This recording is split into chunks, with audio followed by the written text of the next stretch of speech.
Jemaat yang dikasih oleh Tuhan, apa kabar Anda? Hari ini adalah hari yang dijadikan Tuhan. Pasti ada sukacita dan kemenangan yang melimpah di hati kita sepanjang kita mengikuti ibadah hari ini. Kami mengundang bagi Bapak Ibu sekalian untuk tergabung di dalam Connect Group. Apa itu Connect Group? Connect Group adalah sebuah komunitas yang ada di gereja kami. Di dalam Connect Group Anda bisa men-sharingkan kehidupan Anda juga bisa didoakan. Apabila Bapak Ibu belum tergabung di dalam Connect Group, Anda bisa menghubungi nomor yang tertera di layar berikut. Demikian juga dari Departemen Doa, kami rindu berdoa bagi Bapak Ibu sekalian. Karena hari-hari yang kita lalui, saya tahu itu tidak mudah dan pasti Anda merasa sendiri, Anda merasa tertekan, atau Anda mungkin mengalami problem-problem yang tidak bisa diselesaikan. Mari, dari Departemen Doa kami mengundang Bapak Ibu sekalian untuk mengisi permohonan doa yang ada di gms.church/form. Dan selama ibadah ini Bapak Ibu, kami juga memberikan kesempatan bagi Bapak Ibu untuk memberikan persembahan melalui nomor rekening yang tertera di layar berikut atau di QR Code yang ada. Dan hari ini juga Bapak Ibu yang dikasih oleh Tuhan, kita akan memberikan perpuluhan. Mari lakukan perpuluhan itu dengan kesetiaan dan ketaatan. Karena di balik kesetiaan dan ketaatan selalu ada kemenangan yang Tuhan Yesus berikan. Dan bagi Bapak Ibu sekalian, kami juga mengajak bagi Bapak Ibu untuk menyaksikan YouTube dari GMS Church.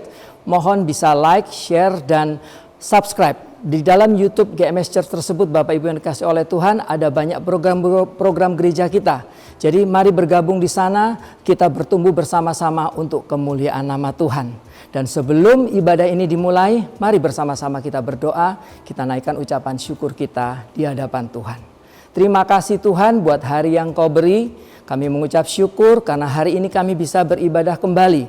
Meskipun melalui online kami tahu hadirat Tuhan tidak bisa dibatasi. Biarlah lewat ibadah hari ini hati kami melimpah dengan pujian dan ucapan syukur. Dan lewat firman yang diberitakan kami menjadi kuat lebih daripada pemenang. Inilah doa kami Bapa, di dalam nama Tuhan Yesus Kristus kami berdoa. Haleluya. Amin. Selamat beribadah. Ini tahun di mana Roh Kudus mau upgrade Anda punya status, fungsinya sebagai mitranya. Tuhan ingin kita bertumbuh bersama-sama. Carilah orang yang available untuk sepakat dalam perkara benar dengan diri Anda. Tuhan akan mengirim kepadamu orang-orang yang tanpa wajah, tanpa nama untuk menguatkan Anda. Jawaban kadang-kadang muncul dari tempat tak terduga. Bangun teamwork aja dengan Roh Kudus dulu. Lalu bangun tim-tim dalam kehidupan kita dan dalam takut akan Tuhan. Percayalah, breakthrough, terobosan itu akan terjadi bukan dari pedangmu. Tahun ini mari kita percepat diri. Quick to listen, cepat untuk mendengar, lambat untuk berkata-kata, cepat untuk taat, lambat. Atau bahkan kalau bisa jangan berbuat dosa.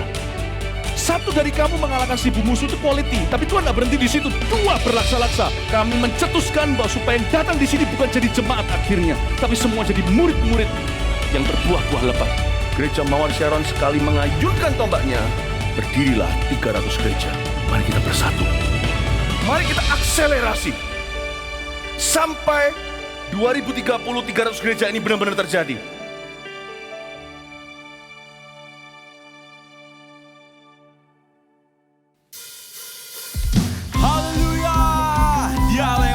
Amin. Mari naikkan suaramu bagi Tuhan. Come on. Amin. Yeah. Jesus. Sebab Tuhan maha besar dan sangat terpuji. Dia lebih dahsyat dari segala alam. Sebab Tuhan maha besar dan sangat terpuji. Kuasanya dahsyat menghancurkan musuh. Come on. Sebab Tuhan maha besar. Mari lambaikan tangan bersama-sama. Terpuji dahsyat dari segala alam. Sebab Tuhan maha besar dan sangat terpuji. Kuasanya dahsyat menghancurkan musuh.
ceritakanlah.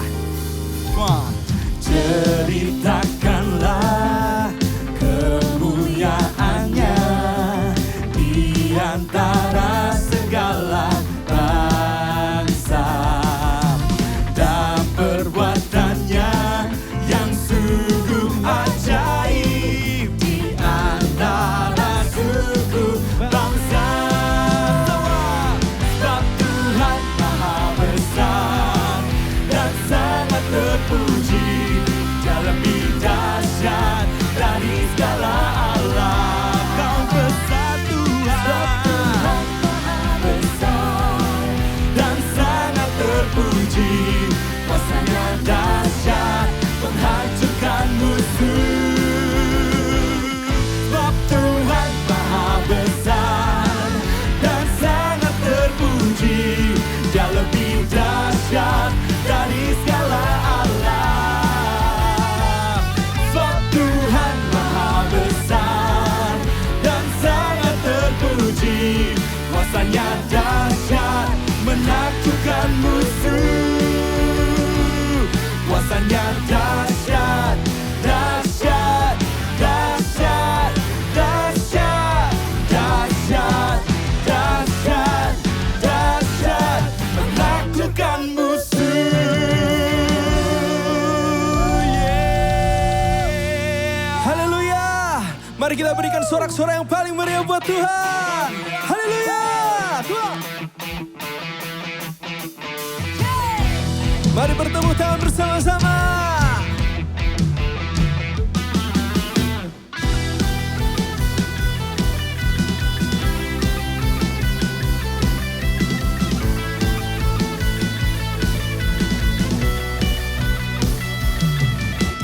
Di setiap musim kehidupan, Tuhan Kau hadir, Kau pegang kendali.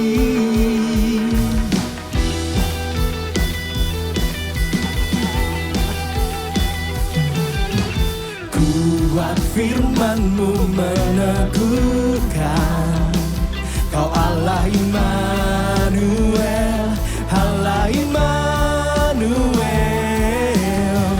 Perbuatan ajaib-Mu nyata, mujizat masih Kau kerjakan. Kau kekuatan dan perlindungan, mulia tangan-Mu menopang, mulia nama-Mu berkuasa. Aku pemenang, sebab Kau Allah yang bertindak. Yeah! Di setiap musim kehidupan, oh Tuhan Kau hadir, Kau pegang kendali. Kuat firman-Mu meneguhkan, Kau Allah Immanuel, Allah Immanuel. Perbuatan ajaib-Mu nyata, mujizat masih Kau kerjakan. Kau kekuatan dan perlindungan, kuat tangan-Mu menopang, mulia nama-Mu berkuasa. Aku pemenang, sebab Kau Allah yang bertindak. Hey, hey.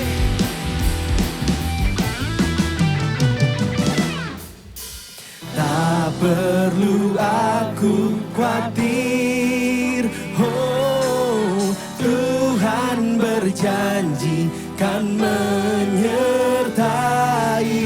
Kuatkan dan ku teguhkan hati, Tuhan pegang kendali.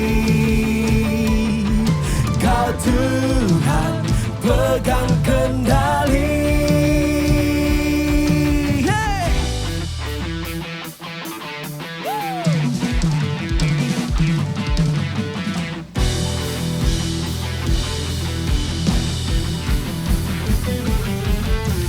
Perbuatan ajaib-Mu nyata, mujizat masih kau kerjakan. Kau kekuatan dan perlindungan, kuat tanganmu menopang, mulia namamu berkuasa. Aku pemenang, sebab kau Allah yang bertindak. Perbuatan nyata, mujizat masih kau kerjakan. Kau kekuatan dan perlindungan, kuat tanganmu menopang, mulia namamu berkuasa. Aku pemenang, sebab kau Allah yang bertindak.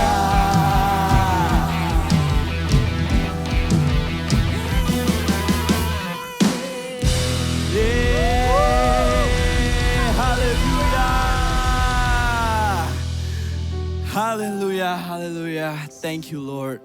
Siapa yang percaya hari ini bahwa sampai hari ini Tuhan tetap pegang kendali hidup kita, amin. Yes. Biar hari ini Tuhan kami beristirahat tenang dalam hadirat-Mu Tuhan. Kami duduk tenggelam Tuhan dalam hadirat-Mu Tuhan. Yes Lord.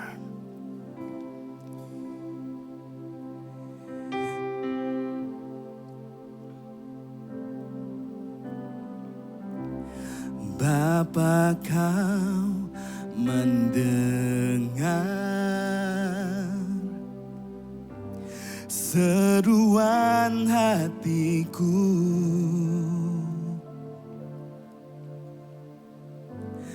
tak pernah kau lepaskan dari kasih-Mu.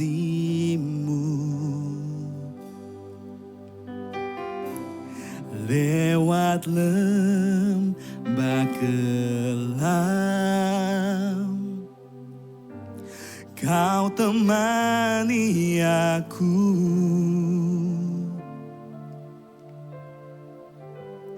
Roh-Mu bekerja selalu untuk kebaikanku.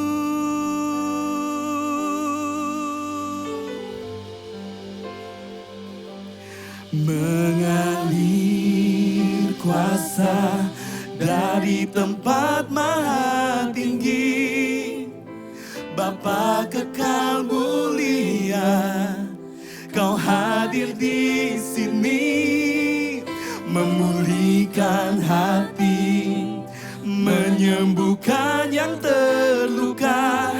Ku kan tenang bersama-Mu, Bapa.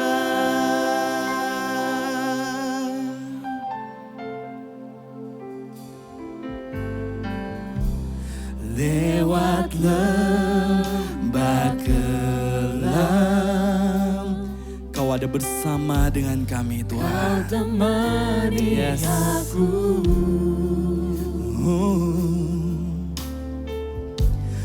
Roh-Mu bekerja selalu untuk kebaikanku.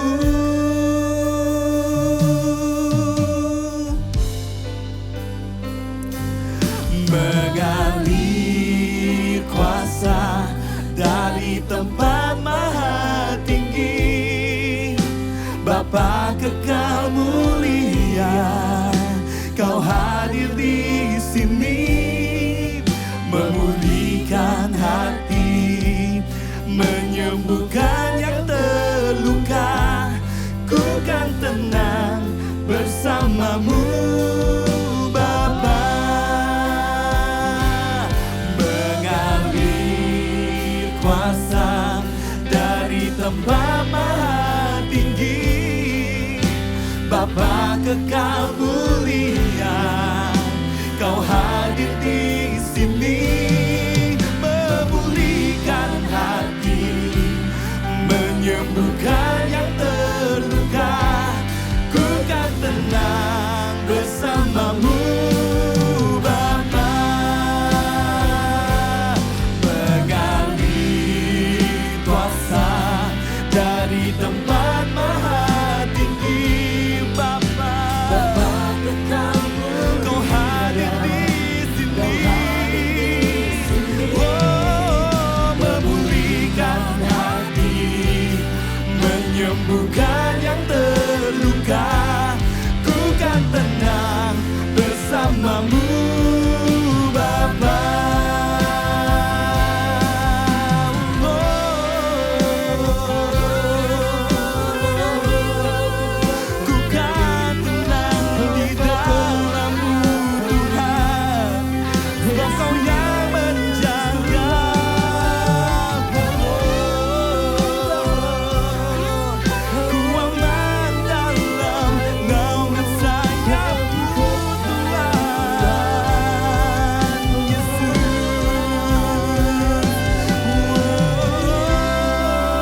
di dalam-Mu Tuhan. Oh Lord, Yesus. Mari angkat tanganmu. Mengalir kuasa dari tempat maha tinggi, Bapa kekal mulia, Kau hadir di sini, memulihkan hati, menyembuhkan yang terluka. Ku kan tenang bersama-Mu, Bapa. Mengalir kuasa dari tempat maha tinggi, Bapa kekal mulia, Kau kekal mulia, hadir di sini, memulihkan hati, menyembuhkan yang terluka. Ku kan tenang bersama-Mu, Bapa.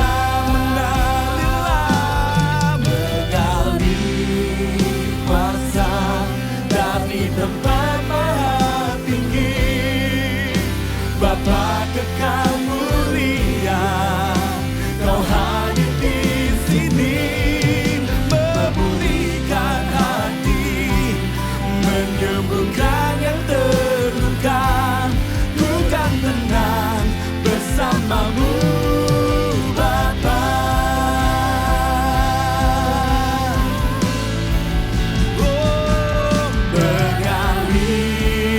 Kuasa dari tempat maha tinggi, Bapa kekal mulia, Kau hadir di sini, memulihkan hati, menyembuhkan yang terluka. Ku kan tenang bersama-Mu, Bapa. Ku kan tenang bersama-Mu, Bapa. Ku kan tenang bersama-Mu, Bapa. Mari angkat kedua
Biar Tuhan menerima segenap persembahan dari hati kami yang terdalam dalam bentuk puji-pujian, buah dari lidah bibir kami, memuliakan-Mu selama-lamanya. Terima kasih Tuhan Yesus, Kau adalah Allah yang sangat baik, Juru Selamat kami di segala musim kehidupan. Kau tak pernah berubah. Kami tak pernah cukup bisa bersyukur kepadamu karena kami memilikimu. Dalam hidup kami, up and down, naik turun, Kau selalu ada di situ. Thank you. Terima kasih Bapa. Dalam nama Yesus, haleluya, amin. Puji Tuhan. Shalom jemaat. Sebelum kita mendengar firman Tuhan, ini adalah minggu perpuluhan. Sekalipun persembahan-persembahan kita di masa-masa online services diberikan secara online pula, tetapi saya tetap akan pegang amplop ini sebagai simbol iman kita bersama bahwa di masa pandemi kita tetap memilih untuk menjadi pemberi. Apalagi persembahan persepuluhan yang kita akan berikan ini hanyalah mengembalikan apa yang Tuhan telah percayakan.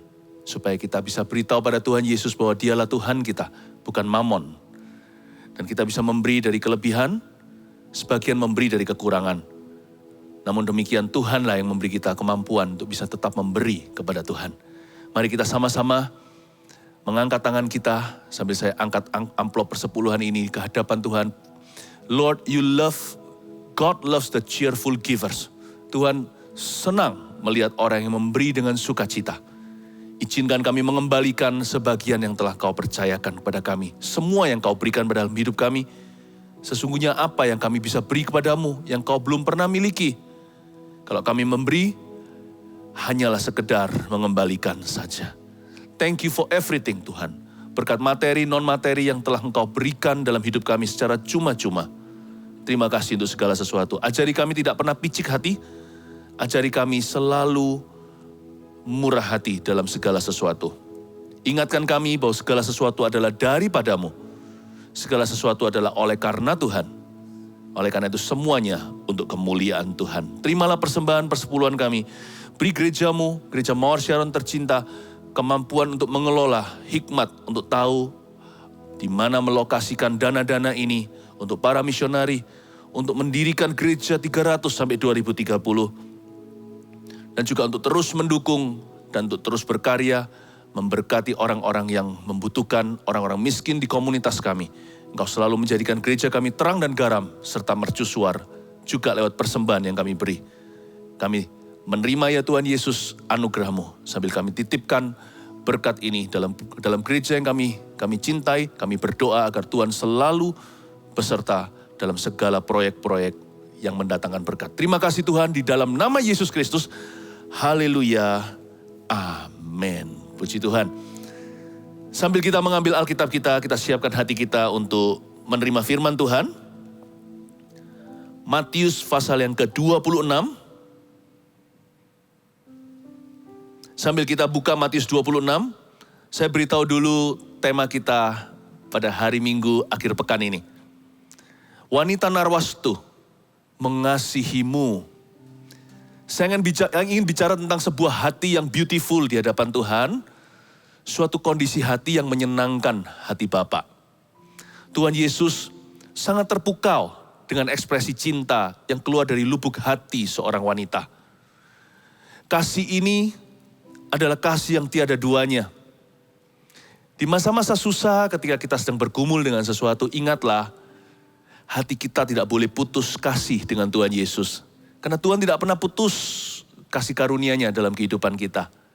Jikalau Tuhan mencintai kita apa adanya, tanpa syarat juga kita harus belajar juga mengasihi Kristus di segala kondisi dan keadaan. Kita buka sama-sama di Matius 26, kita sudah buka di ayat 6 sampai ayat yang ke-13. Saya bacakan seluruh, nanti saya akan bahas satu persatu. Yesus diurapi. Ketika Yesus berada di Betania di rumah Simon si kusta, datanglah seorang perempuan kepadanya membawa sebuah buli-buli pualam berisi minyak wangi yang mahal. Minyak itu dicurahkannya ke atas kepala Yesus yang sedang duduk makan. Melihat itu murid-murid gusar dan berkata, untuk apa pemborosan ini? Sebab minyak itu dapat dijual dengan mahal dan uangnya dapat diberikan kepada orang-orang miskin. Tetapi Yesus mengetahui pikiran mereka lalu berkata, mengapa kamu menyusahkan perempuan ini? Sebab ia telah melakukan sesuatu perbuatan yang baik kepadaku. Karena orang-orang miskin selalu ada padamu. Tapi aku gak akan selalu bersama-sama kamu. Sebab dengan mencurahkan minyak itu ke tubuhku, ia membuat suatu persiapan untuk penguburanku. Aku berkata kepadamu, ayat 13, sesungguhnya di mana saja Injil ini diberitakan ke seluruh dunia, apa yang dilakukannya ini akan disebut juga untuk mengingat dia. Ayat 13 saya ulang lagi, aku berkata kepadamu sesungguhnya di mana saja Injil ini diberitakan di seluruh dunia termasuk Indonesia. Apa yang dilakukannya ini akan disebut juga untuk mengingat dia. Saya yakin khotbah ini sesuai kehendak Allah karena diperintahkan di ayat 13. Kemanapun Injil diberitakan termasuk di tanah air negeri Indonesia, perikop Alkitab ini harus diajarkan. Perempuan ini harus berbicara, teladan dan kesaksiannya. Sekali lagi kita berdoa, Tuhan Yesus, buka hati kami untuk cinta. Cinta yang paling mulia dan murni kepadamu. Sebagaimana Engkau mengasihi kami. Sembunyikan hamba di balik salib. Kami tidak mengundang cinta kepada gereja atau kepada diri kami sendiri, pengkhotbah, pendeta, hamba Tuhan, bukan kepada kami. Kami hanyalah bulan yang mencerminkan sinar sang surya sebenarnya. Mata orang harus tertuju pada Tuhan. Sembunyikan hamba-Mu di balik salib, supaya mereka jatuh cinta kepada Yesus saja. Berbicaralah Roh Kudus dalam nama Yesus. Amin. Ayat 6. Ketika Yesus berada di Betania, katakan Betania. Betania adalah sebuah tempat di dekat Yerusalem. Dan ada beberapa cerita di kitab Injil. Betania sendiri adalah menurut saya soft spotnya Tuhan Yesus. Tuhan Yesus itu kan luar biasa. Betul-betul kuat, kokoh. Pendiriannya tidak bisa kompromi. Meskipun hatinya lemah lembut kepada sesama. Tuhan Yesus ini sosok yang sempurna. Ternyata ada soft spotnya. Atau daerah lunak di hatinya, itulah Betania. Di sanalah dia kenal dan terkenal dari kota itu seperti Maria, Marta, Lazarus juga. Saudara dan saudari-saudarinya, the three siblings ini. Ada banyak cerita seputar Bethany dalam bahasa Inggrisnya. Yang artinya a house of welcome. Bagus kan? Betania itu artinya rumah penyambutan. Rumah welcome home. Tuhan itu sekalipun lahir di Bethlehem, besar di Nazaret. Lalu basis pelayanannya di Kapernaum, sebelah utara Israel. Tapi hatinya Tuhan itu selalu masgu, hatinya itu selalu feel at home, itu kalau di Betania. Ini soft spotnya Tuhan Yesus. House of welcome. Lalu suatu hari, yaitu kali ini, terjadi sesuatu yang sangat luar biasa dampaknya di hati Sang Juru Selamat. Dan kejadian ini, backgroundnya terjadi di rumah seorang yang bernama Simon. Ini bukan Simon Petrus, tapi Simon si Kusta. Gak enak orang ini dapat julukan, ya kan? Kadang-kadang waktu kita masih kecil, dikasih nama bagus sama papa mama pun, kalau julukan teman-teman itu biasanya yang akan permanen ngikutin kita sampai nanti-nantinya. Ya, ada orang yang dipanggil si Andi, si Pincang. Padahal pamannya gak kasih dia nama Pincang. Tapi mungkin dia agak sedikit beda panjang kakinya. Teman-teman panggil dia si Pincang. Andi Pincang, Andi Pincang. Simon ini sudah sembuh dari kusta, tapi tetap namanya Simon si Kusta, itu julukannya. Jadi puji Tuhan. Tuhan di welcome di rumah seorang yang disembuhkan oleh Tuhan Yesus. Orang itu berterima kasih karena sembuh. Ya, Tuhan kan sembuhkan banyak orang ketika di Galilea. Dan sepanjang 3,5 tahun pelayanan publiknya. Termasuk Simon si Kusta. Tuhan diundang ke rumahnya, tapi ternyata Simon ini bukan lakonnya. Demikian juga 12 Rasul Yesus Kristus. Ada seorang perempuan yang anonimus. Tanpa nama, tidak disebut namanya, tentunya nggak ada foto dan wajahnya. Tiba-tiba muncul out of the blue. Tiba-tiba muncul tidak diundang dan menjadi pusat perhatian malam hari itu. Simon si Kusta, yang kusta ini sembuh. Tapi nanti ya, ayat berikutnya Anda baru tahu, yang kusta sembuh, yang sembuh, yang gak sakit malah kusta. Hati-hati dengan kusta hati. Kita lihat sekarang di ayat 7, datanglah seorang perempuan kepadanya membawa sebuah buli-buli pualam berisi minyak wangi yang mahal. Datanglah seorang perempuan, ayat 7a, membawa sebuah buli-buli pualam berisi minyak wangi yang mahal. Perempuan ini para ahli teologi berkata dan menyebutnya Maria. Masih akan ada sedikit perbedaan pendapat apakah ini Maria, Marta, Lazarus itu dan sebagainya. Peduli amat. Yang penting hari ini kita operasi hatinya. Supaya kita punya secuil hati wanita ini. Supaya kalau kita jadi orang Kristen anak Tuhan, itu nggak ada motivasi. Kalau ikut Yesus itu sungguh-sungguh. Ikut Yesus itu not for healing, not for money. Bukan juga bukan demi popularity. Bukan untuk popularitas, untuk kekayaan duniawi, untuk kesembuhan bahkan, atau mujizat apapun juga. Wanita ini punya satu hati yang sangat langka. Menurut saya sudah hampir punah. Dan Tuhan ingin wanita ini jadi inspirasi mempelai Kristus, yaitu gerejanya hari ini. Makanya itu kemanapun Injil diberitakan, termasuk di Indonesia, apa yang terjadi malam hari itu harus disampaikan ke semua. Perempuan ini namanya Maria. Membawa buli-buli pualam atau satu parfum. Botolnya pun mahal. Tapi minyaknya, yaitu minyak wangi di dalam botol itu jauh lebih mahal. Saya membuat satu riset. Saya cari tahu harganya berapa sih. Ternyata yang keluar harganya adalah 300 denari. 300 denarii, double E. 300 denari itu sama dengan kurang lebih hari ini 55.000 USD. Atau kalau dikurskan sekarang di tahun 2020 di akhir tahun ini, lebih dari 800 juta rupiah. Mungkin bukan suatu jumlah yang besar bagi orang kaya, tapi jangan lupa loh, wanita ini rakyat biasa. Jadi dia habiskan yang namanya salary setahunan atau bertahun-tahun, bukan hanya 1 tahun saja. Apalagi di zaman itu perempuan belum emansipasi wanita, belum zamannya Kartini. Wanita tidak boleh bekerja atau gak punya pekerjaan gimana, susah cari uang. Tapi perempuan ini simpan, jikalau dia bukan perempuan yang baik-baik. Mungkin katakan kalau dia ini seorang perempuan yang Yesus pernah usir roh-roh jahat dari tubuhnya.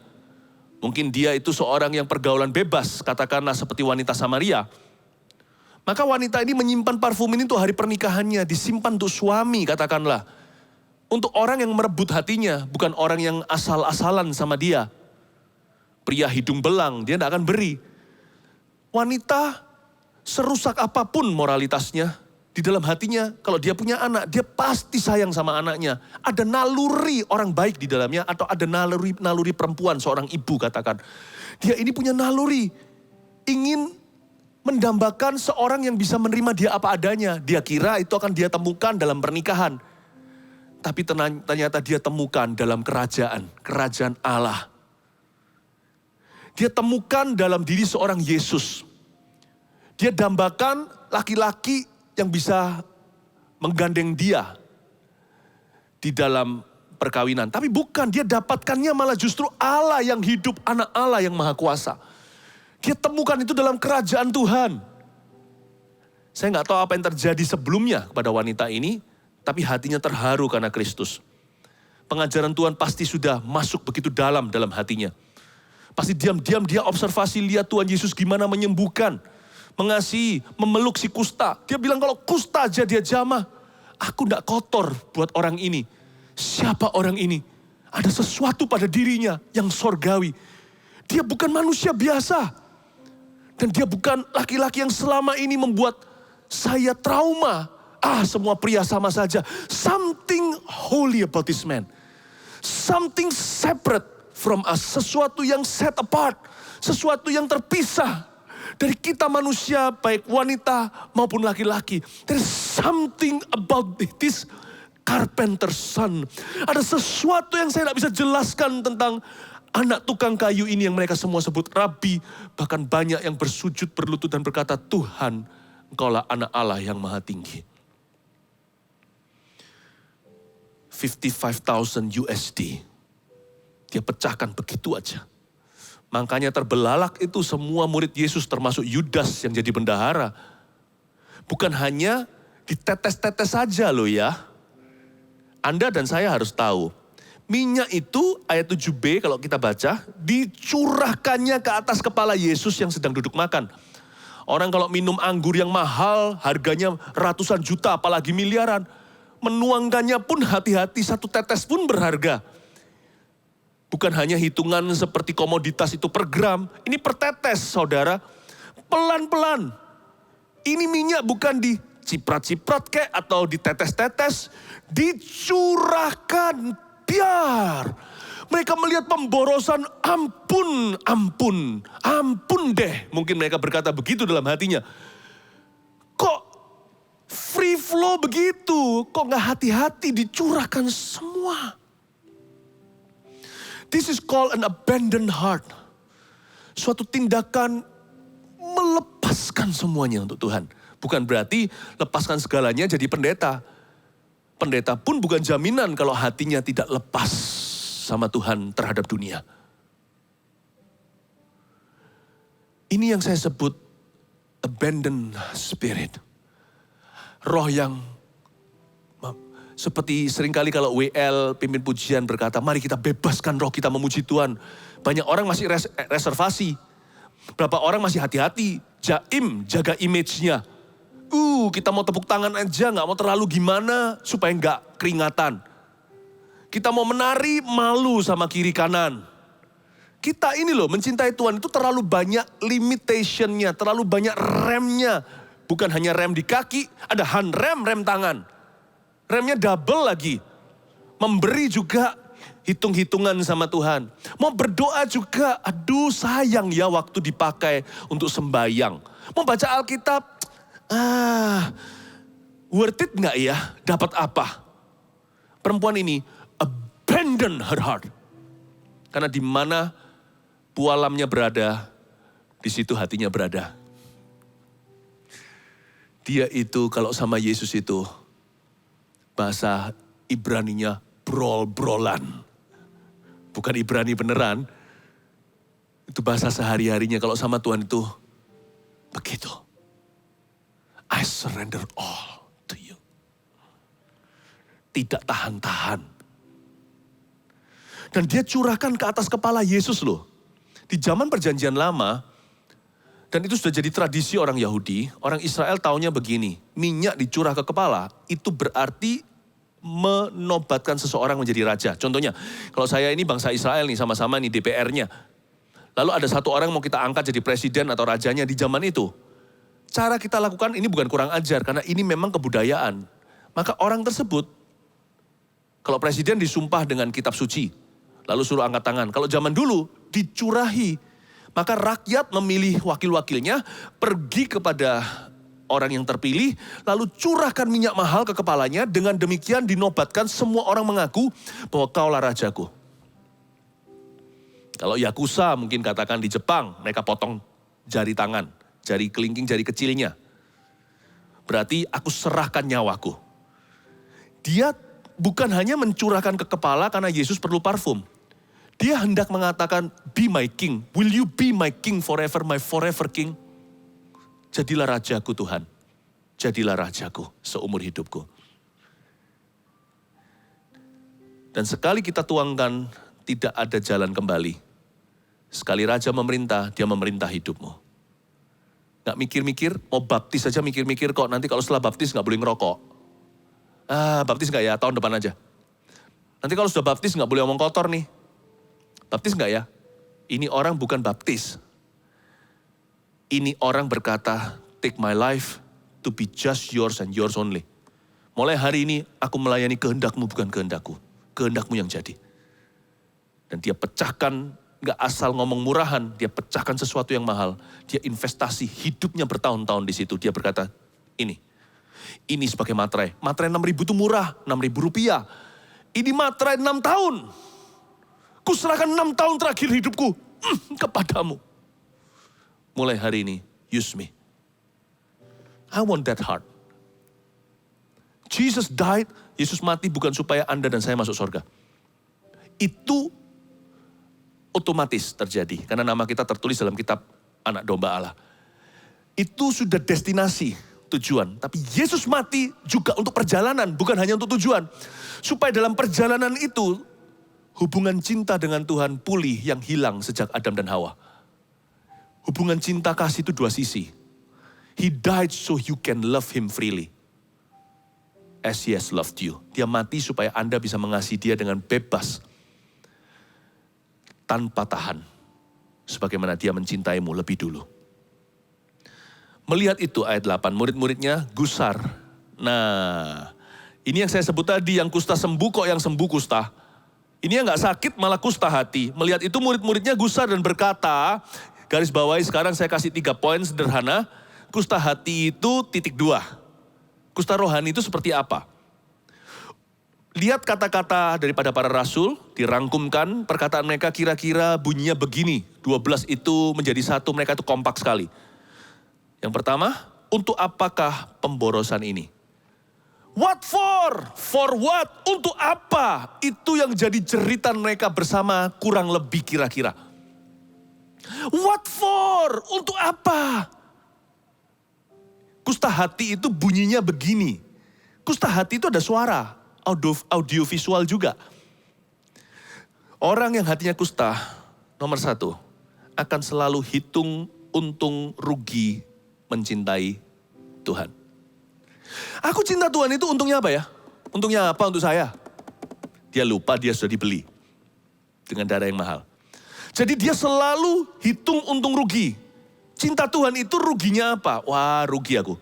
Untungnya apa? Jadi Yesus adalah bisnis. Yesus adalah bisnis. Jangan selalu kita menuduh suatu institusi agama, gereja contohnya. Lalu kita menuduh yang enggak, tidak terbukti. Padahal secara pribadi, ada di antara, tidak sedikit juga orang-orang di dunia ini, menjadikan Yesus bisnis pribadinya. Bagaimana cara kita beriman sama Tuhan itu menunjukkan bahwa dia tidak lebih daripada bisnis keuntungan. If Jesus is not worth dying for, he's not worth living for. Kalau Yesus itu tidak layak, gini, kalau kita ini tidak mau setia sampai mati, bersedia mati untuk Tuhan. Ngapain kita mau hidup untuk Tuhan? Karena itu orang yang hidupnya adalah Kristus, mati adalah keuntungan. Artinya hidup mati. Aku ikut Yesus, gak bisa kemana-mana lagi. Mau kemana lagi? Dia yang pegang firman kehidupan. Ku telah mati dan tinggalkan cara hidupku yang lama. Semua sia-sia. Ku tanggalkan di kayu salib Tuhan. Dunia tersalib bagiku, aku tersalib bagi dunia. Mulai hari ini, aku hanya milikmu. I belong to you. Tapi orang yang kusta hatinya gak bisa ngomong begitu. Dia selalu berkata, untuk apa? Lupakan kata pemborosan. Boros gak boros, segala sesuatu itu selalu takarannya ini. Untuk apa? What for? Apa gunanya untuk saya? Untungnya apa ini? Yang kedua, sebab minyak itu dapat dijual dengan mahal.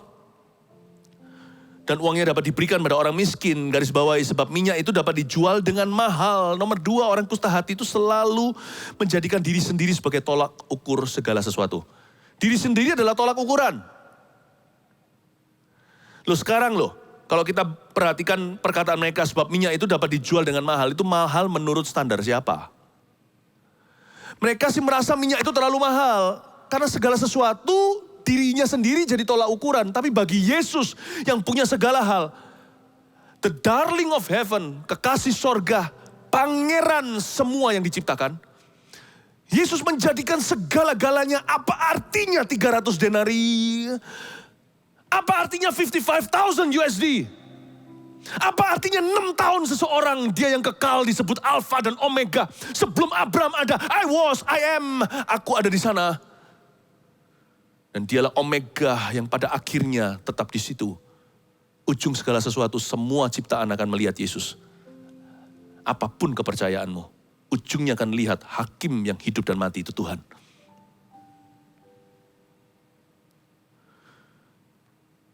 This is ridiculous. Sometimes we are ridiculous. Kadang-kadang kita sendiri konyol seperti ini. Sebab minyak itu dapat dijual dengan mahal. Hey bro, mahal itu menurut standarnya dirimu. Bagi Tuhan itu tiada artinya. Lalu fanatik seringkali kalau kita lemparkan sesuatu kepada orang lain. Fanatik itu standarnya apa? Apakah ada sesuatu yang too much untuk Tuhan?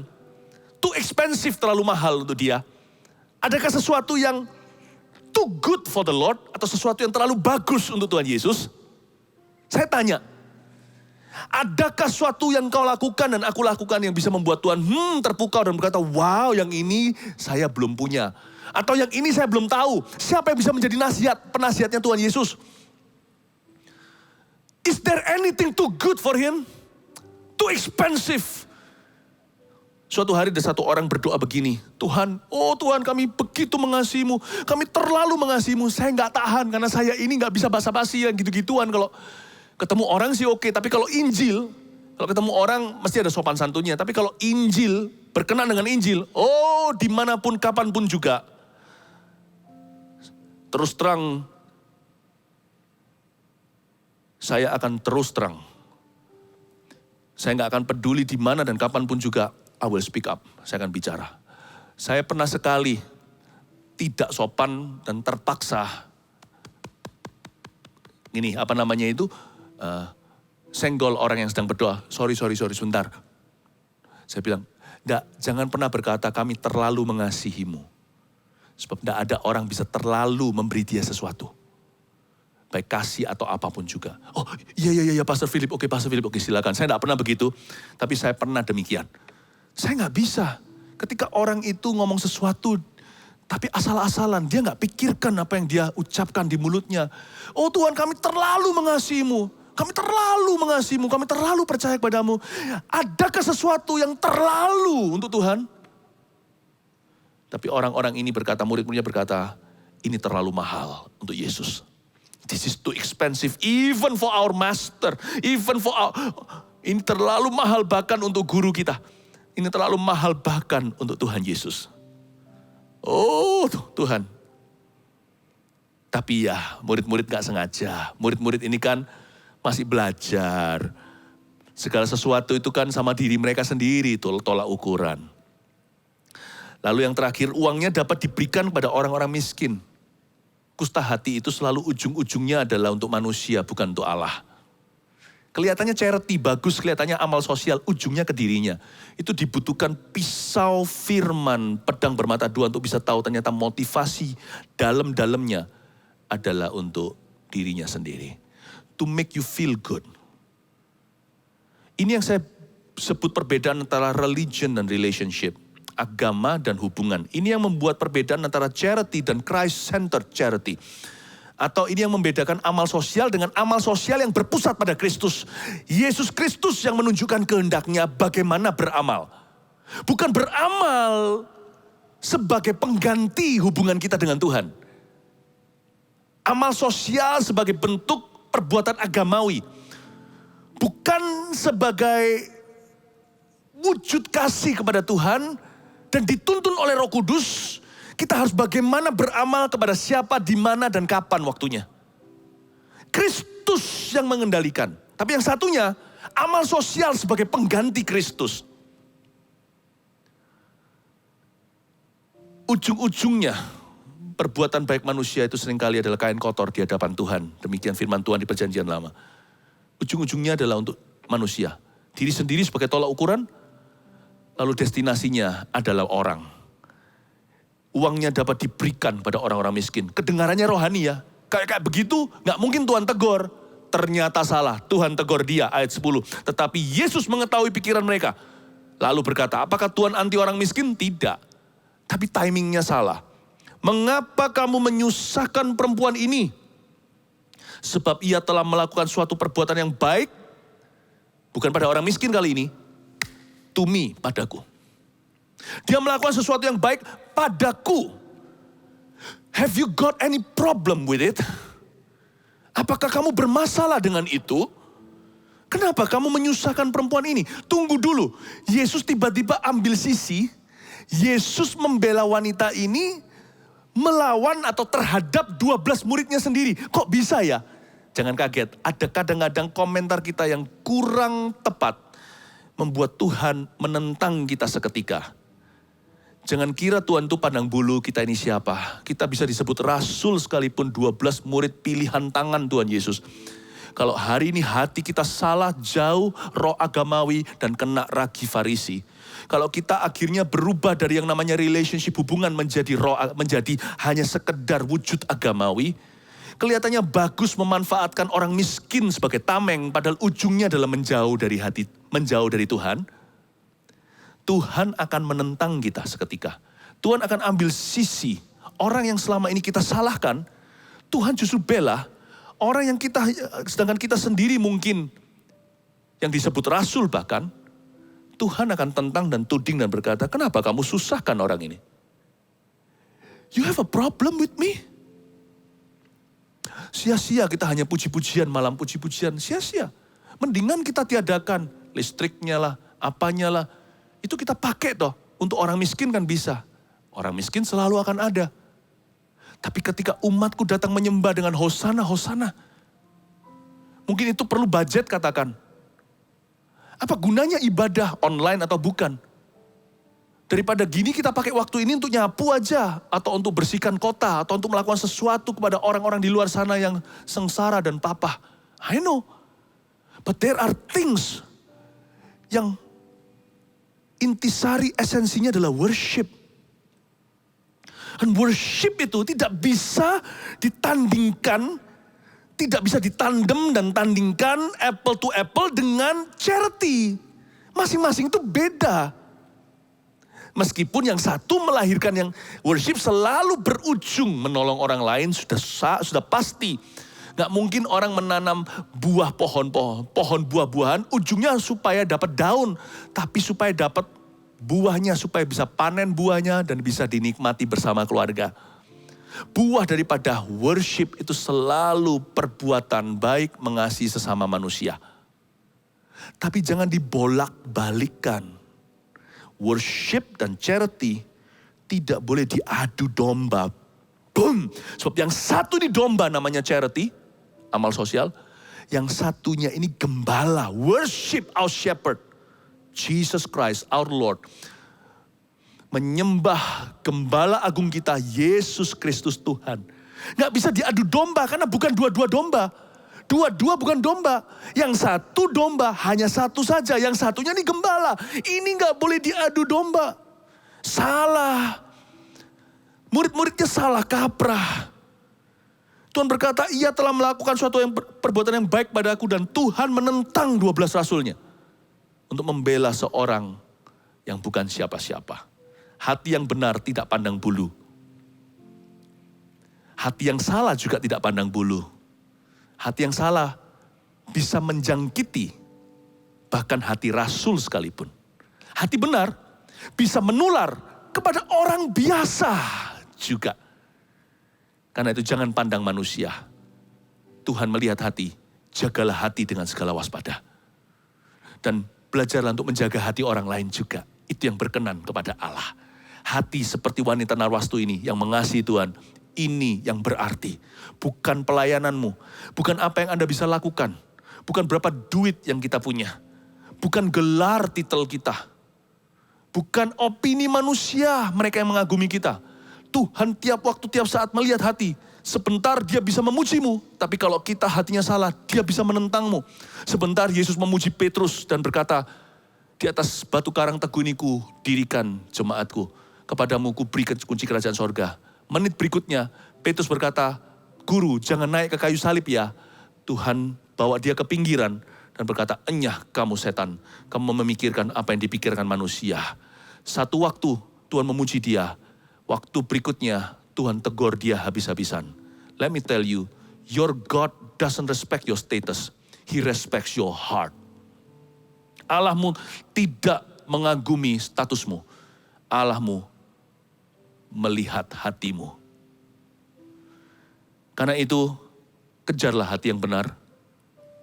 Tapi Pastor Philip, saya ini bukan siapa-siapa. Saya gak pernah masuk ke sekolah seminari, belajar teologi. Kejarlah hati yang benar. Jagalah hati sesamamu di sekelilingmu juga. Jangan jadi batu sandungan. Jadilah wangi-wangian. Minyak Narwastu Tuhan. Ujung-ujungnya adalah manusia ternyata. Kita lihat ayat 11. Karena orang-orang miskin selalu ada padamu. Tetapi aku tidak akan selalu ada bersama-sama dengan kamu. Ayat 11 ini Tuhan sedang menunjukkan bahwa common works of charity atau pekerjaan amal sosial yang sifatnya reguler Itu harus dan patut terjadi. Karena Tuhan berkata, karena orang miskin selalu ada padamu. Kata selalu ada itu rekomendasi. Harus ada. Makanya di gereja kita tercinta, Gereja Mawar Sharon, yang saya gembalakan ini ada yang namanya Mawar Sharon Peduli, Yayasan MSP. Jemaat pasti tahu, MSP, Mawar Sharon Peduli. Tapi itu Christ driven atau dituntun sama Kristus. Gak hanya asal amal, kita itu sembahyang doa, tim, tulang punggung daripada ministry ini. Berlutut sujud di hadapan Tuhan, tuntun kami kepada siapa Kau utus hari ini untuk kami bantu. Itu bukan sebagai religi, itu sebagai salah satu wujud relationship atau hubungan, bukan religion doang atau bukan roh agamawi. Bukan sebagai pengganti Kristus. Pusatnya pada Tuhan, itu wujud buah-buahannya. Tapi kita tahu kepada siapa kita melayani. Ujung-ujungnya adalah Kristus, bukan manusia. Tuhan berkata orang-orang miskin selalu ada padamu, itu berarti harus ada. Jadi Tuhan tidak anti. Kalau kita baca ayat 11 ini, apakah Tuhan itu anti? Enggak, Tuhan sendiri berkata Injil diberitakan kepada orang miskin. Tuhan Yesus itu seperti apa kasih makan 5.000 orang? Itu hanya laki-laki, belum perempuan dan anak-anak. Tuhan Yesus jamah orang kusta. Tuhan Yesus jamah. Ada satu orang buta di jalan, Bartimeus. Tuhan celikkan matanya, pengemis dia. Tuhan tuh cinta. Tuhan sayang semua orang. Orang yang dijijikkan oleh masyarakat, dihindari seperti pemungut cukai, tukang pajak. Tuhan datang ke rumahnya. Apakah cari gara-gara, cari masalah, cari penyakit? Tuhan datangin, Tuhan deketin. Semua orang masyarakat menjauhi. Tuhan ke rumah Sakius yang pendek, kurcaci. Dihina sama teman-temannya waktu SD dibully. Tuhan tunjukkan cinta. Jesus loves the poor, the needy. The avoided. Tuhan Yesus itu sayang dengan setiap orang yang dihindari, dijauhi, dicibir, dimusuhi. Tapi Tuhan berkata, tapi aku gak akan selalu bersama dengan kamu. Yang Tuhan tunjuk di sini bukanlah perbuatan amal sosialnya, tapi kairosnya. Kata kairos itu artinya waktu ilahi. Waktu ilahinya itu salah. Your kairos is wrong because you don't know your heart and you don't know my heart. Kairosmu salah karena kamu tidak tahu hatimu sendiri dan kamu tidak tahu hatiku. Apa maksudnya kairosnya? Ayat 12 coba lihat. Sebab dengan mencurahkan minyak itu ke tubuhku, ia membuat suatu persiapan untuk penguburanku. Jadi ternyata wanita ini tahu sesuatu yang murid-murid tidak mengerti. Karena hati mereka terlalu diisi hanya dengan opini atau dengan roh agamawi. Tapi perempuan ini melihat sesuatu secara rohani. Tuhan itu gak mungkin iseng karena Tuhan itu anak Allah. Dia tahu apa yang di hati manusia. Sebelum Nathanael datang ke dia sudah lihat di bawah pohon mana. Tuhan tahu apa yang mereka bincangkan, debatkan, gegerkan. Tuhan kali ini membaca hati dan pikiran seorang perempuan. Sebab perempuan ini tahu kalau aku segera akan mati. Dia sedang meminyai aku selain menjadikan aku raja atas hidupnya. Dia RSVP early. Dia booking dulu ke depan sebelum Yesus mati. Aku mau jadi muridmu selama-lamanya. Aku mau jadi pengikutmu. Tapi wanita ini melihat sesuatu. Dia tahu bahwa aku akan mati segera sedangkan kalian masih berdebat hal-hal yang sia-sia. Gak heran ya. Siapa yang pertama lihat Yesus setelah kebangkitan? Maria Magdalena. Bukan Petrus. Bahkan bukan Yohanes. Orang yang menghargai Tuhan sebagaimana Tuhan harus dihargai. Orang itu akan lihat dulu kemuliaan Tuhan. Orang yang taunya hanya kerja, hanya pelayanan, tapi gak pernah nangkep isi hati Kristus. Marta contohnya. Ngomong apa aja Tuhan tidak tergerak hatinya. Dengan perkataan kalimat yang plek sama dengan saudarinya. Dengan sisternya. Si Maria datang menangis dan berkata, Tuhan bangkitkan saudaraku Lazarus. Tuhan langsung menangis di satu ayat, salah satu ayat jikalau bukan ayat yang terpendek di dalam Alkitab. Menangislah Yesus. Lazarus bangkitlah setelah 4 hari mati. Orang yang nangkap hati Tuhan biasanya cepat melakukan kehendaknya sebelum yang lainnya teman sebayanya bahkan mengerti itu apa. Mereka akan masuk ke dalam divine timing dan akan ada koneksi ilahi. Seringkali kita kira, kalau kita pintar, maka kita akan sukses dan berhasil. Tidak. Kita tidak bisa membaca masa depan. Orang yang biasa-biasa tapi hatinya cinta Tuhan itu yang dituntun dalam rencananya yang ajaib. Bukan orang yang bergelar, bukan orang yang punya status posisi di masyarakat. You be very surprised. You be very surprised. Dan Tuhan siapa? Siapa yang pertama kali lihat Yesus setelah bangkit? Maria. Maria ini. Ya orang ini. Maria Magdala ini.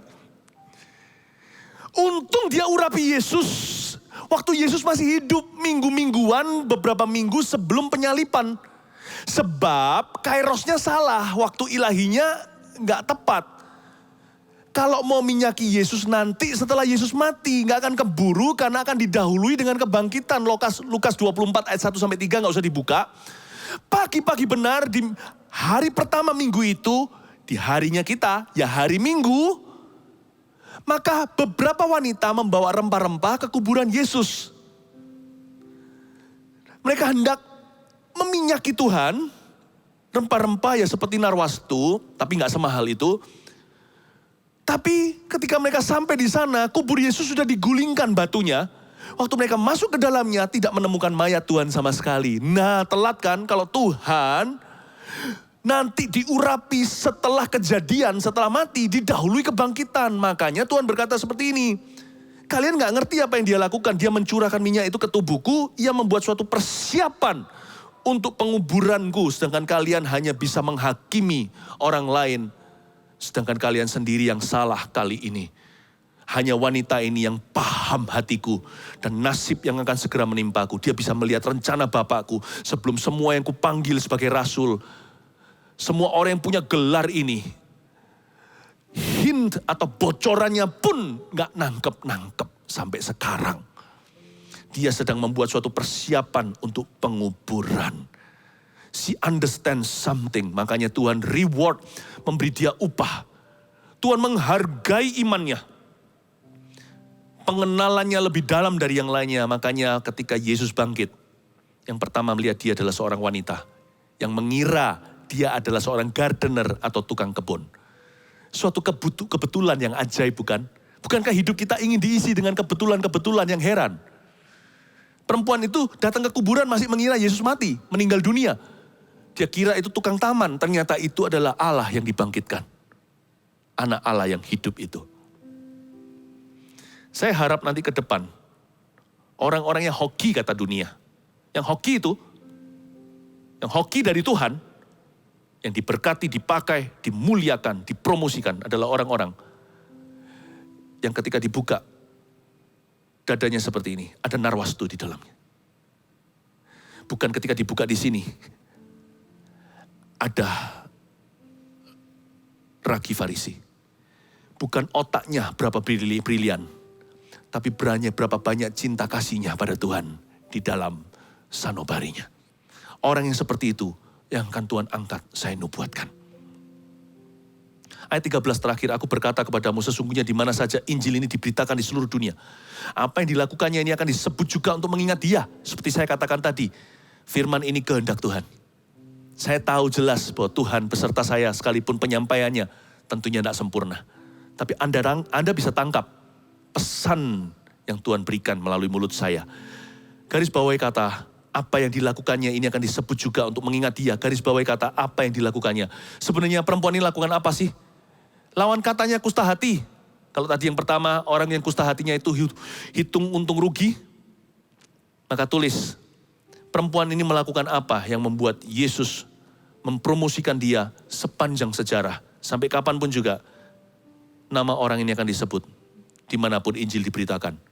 Belum lagi, yang dalam jangka pendek, orang ini nanti yang akan melihat Yesus bangkit dulu. Yang ke-1, catat itu. Perempuan ini melakukan apa? 1, tidak perhitungan dengan Tuhan Yesus. Ayo jadikan pedoman. Mulai hari ini Tuhan, aku tidak mau perhitungan dengan Tuhan. Saya tidak bicara soal persembahan. Saya bicara soal kehidupan dan hati. Tidak perhitungan dengan Tuhan. Dua, catat. Tuhan sebagai tolak ukur. Tuhan sebagai tolak ukuran dalam segala keadaan dan dalam setiap perkara. Tuhan sebagai tolak ukuran dalam setiap perkara dan dalam segala perkara dan setiap keadaan. Mulai hari ini ingat, mahal itu menurut siapa? Fanatik itu apa? Terlalu banyak itu standar manusia. Tanya sama Tuhan, lebih baik begini. Apa yang menjadi kehendakmu? Aku tidak akan mendahulimu dan tidak akan ketinggalan di belakang. Aku tidak mau kurang lebih. Aku tidak mau kurang daripada kehendakmu, tidak mau lebih daripada yang kau kehendaki. Itu yang pas, tidak bisa ditawar lagi, non negosiasi. Biarkan kehendakmu yang jadi. Jadi, tolak ukuran segala sesuatu dalam hidup kita. Setiap keadaan adalah Tuhan. Jadi kalau kita disakiti orang, Tuhan bilang ampuni dia berapa kali? 7 kali. Too much Tuhan. Too much menurut who? Menurut siapa? Kalau Tuhan berkata 7 kali 70, Tuhan yang kasih kekuatan untuk mengampuni di dadamu.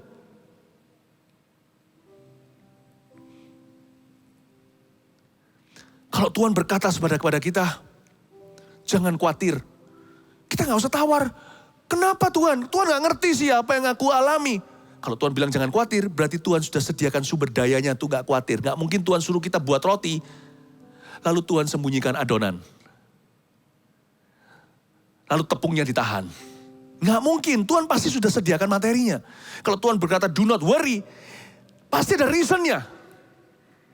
Katakan kehendakmu yang jadi. Tuhan Yesus sebagai tolak ukuran dalam segala perkara dan setiap keadaan. Yang terakhir, ujung-ujungnya wanita ini tunjukkan dan teladankan. Ujung-ujungnya adalah Tuhan dan bukan manusia. Termasuk amal sosial, apapun juga.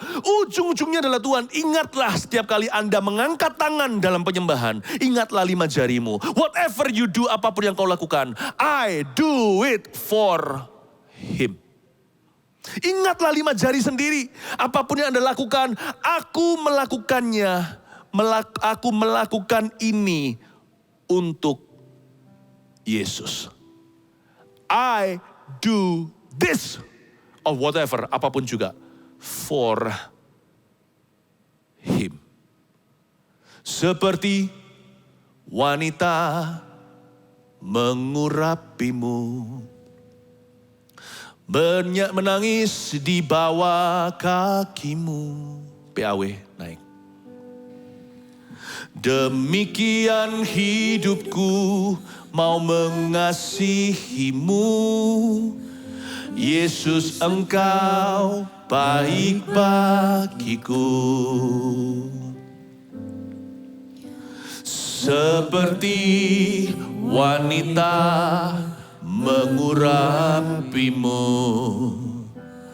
menangis di bawah kakimu. Demikian hidupku mau mengasihimu. Yesus, Engkau baik bagiku. Sampai akhir ku menutup mata, ku tetap setia menanti janjimu. Sampai ku dapatkan mahkota kehidupanku, ku tetap setia untuk melayanimu. Sampai akhir ku menutup mata, ku tetap setia menanti janjimu. Sampai ku dapatkan mahkota kehidupanku, ku tetap setia untuk melayanimu. Esra nyanyikan seperti wanita. Ajari kami, ajari kita untuk mencintai Tuhan seperti perempuan ini. Seperti wanita mengurapimu,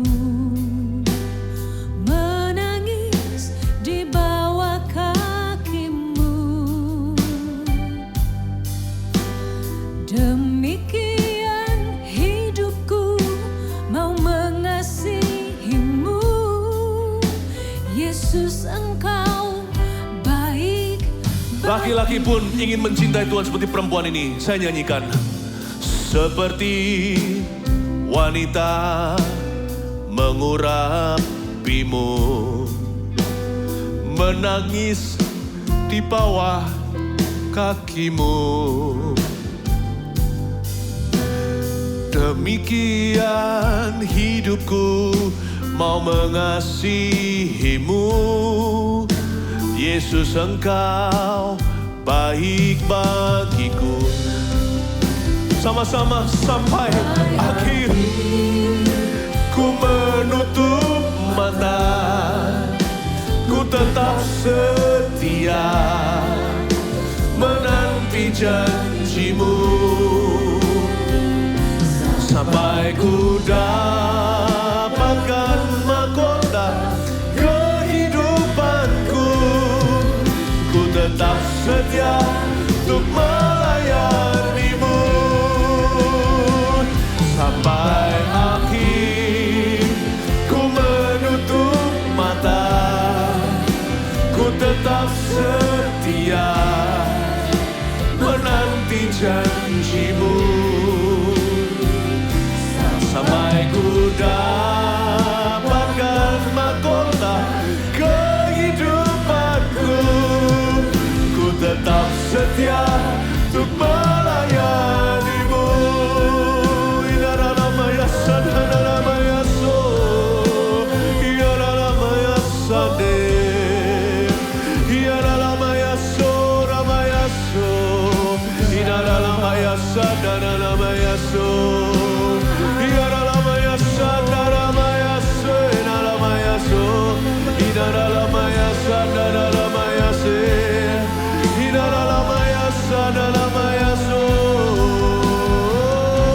Jangan tahan, bebaskan rohmu. Sembadia Ramaya Sadhanamaya Se. Worship Him, church. Worship Him.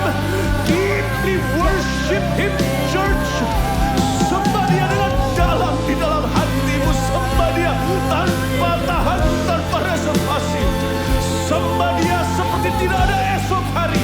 Oramagamaya Sananamaya Se.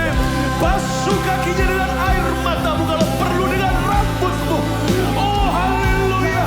Inamaralabaya Se. Biar penyembahan kami seperti narwastu di dada setiap jemaat. I love you, I love you. Yes I do, I love you, I love you. Teach me Lord to love you.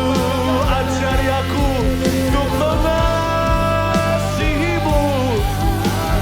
Seperti perempuan ini, seperti wanita narwastu, ajari kami untuk cinta padamu selalu dengan kasih yang murni, dengan kasih yang murni. Oh Ramaya say I love you Lord, teach us to love you. Ajari kami untuk cinta padamu, ajari kami kasih. Orang magaya sananana mengenal kasihmu, mengenal kasihmu. Tidak perhitungan hati. Everything I do it for you. Apapun yang kulakukan untukmu. Kulakukan untukmu Tuhan. Kaulah tolak ukuran, kaulah kebenaran. Terjadilah kehendakmu, bukan kehendak kami, bukan kehendakku, bukan yang ku mau, tapi kehendakmu Tuhan Allahnya. Wanita narwastu, aku ingin mengenalmu. Oh Tuhan Allahnya, wanita narwastu, kami ingin mengenal Engkau, mengenalmu, mengenalmu. Letakkan tangan di dadamu.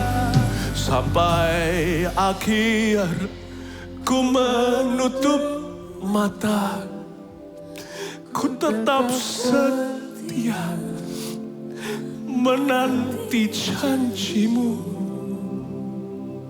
sampai ku dapatkan mahkota kehidupanku.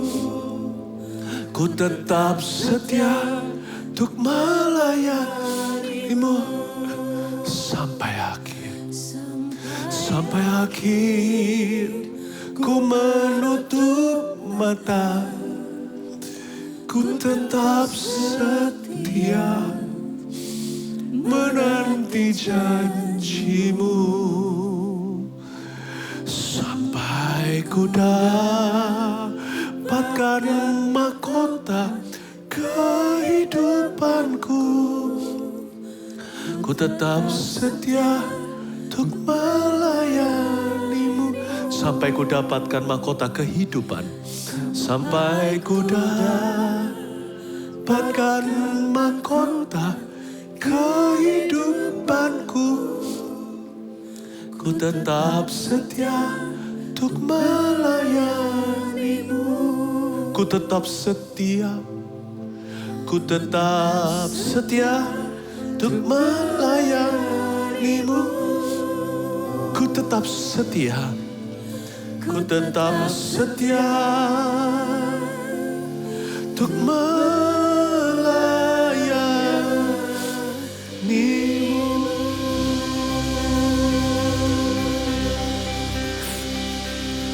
Kita akan menerima doa berkat ya. Rasanya hadirat Tuhan begitu manis. Saya nggak bisa tutup ibadah. Bahkan untuk menyanyi pun, jadi nggak bisa nyanyi. It's okay, yang penting hari ini dari ibadah online ini kita persembahkan kasih ya pada Tuhan. Yang penting kita. I love you Jesus. Saya merasa malu selama ini belum mencintai Tuhan. Sungguh saya ngomong sejujurnya sebagai penyambung lidah. Saya merasa malu selama ini belum mencintai Tuhan, sungguh-sungguh. Kalau Anda merasa tertemplak, saya merasa tertemplak sekarang, merasa seperti sesak di sini, merasa seperti belum pernah mencintai Tuhan. Ampuni kami.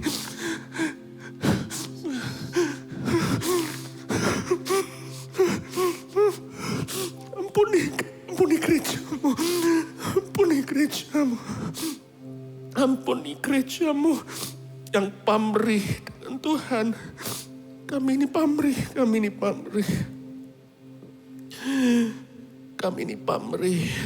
Ampuni kami.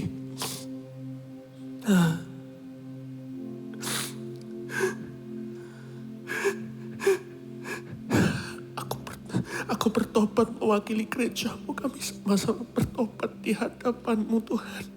Kami sering pamrih dengan Kau. Kami terlalu banyak syarat dengan Tuhan. Ampuni setiap orang Kristen, anak-anak Tuhan.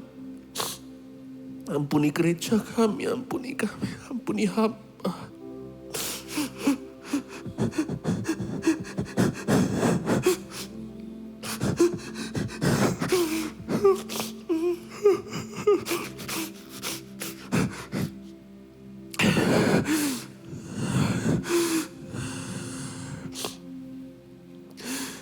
Sampai akhir ku menutup mata. Ku tetap setia menanti janjimu sampai ku dapatkan mahkota kehidupanku. Ku tetap setia untuk melayanimu. Ku tetap setia untuk melayanimu. Ku tetap setia untuk melayanimu.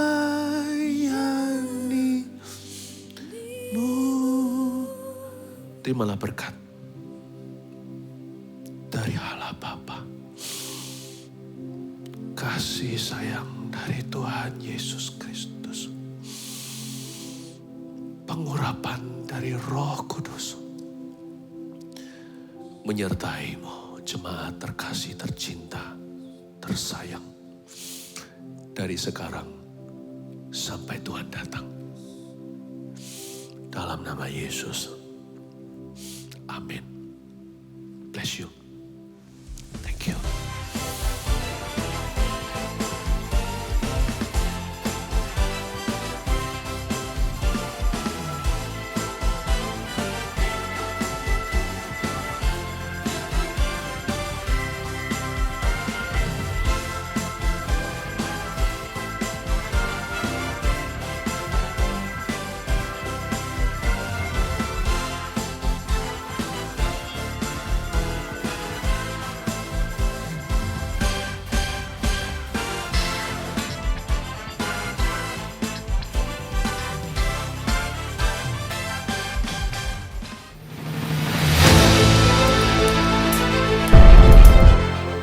Mulai 1 November, GMS Channel akan ada di First Media.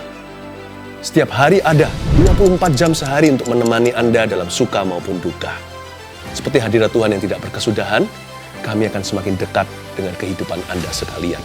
Nantikanlah. Jangan lewatkan ya. God bless your life.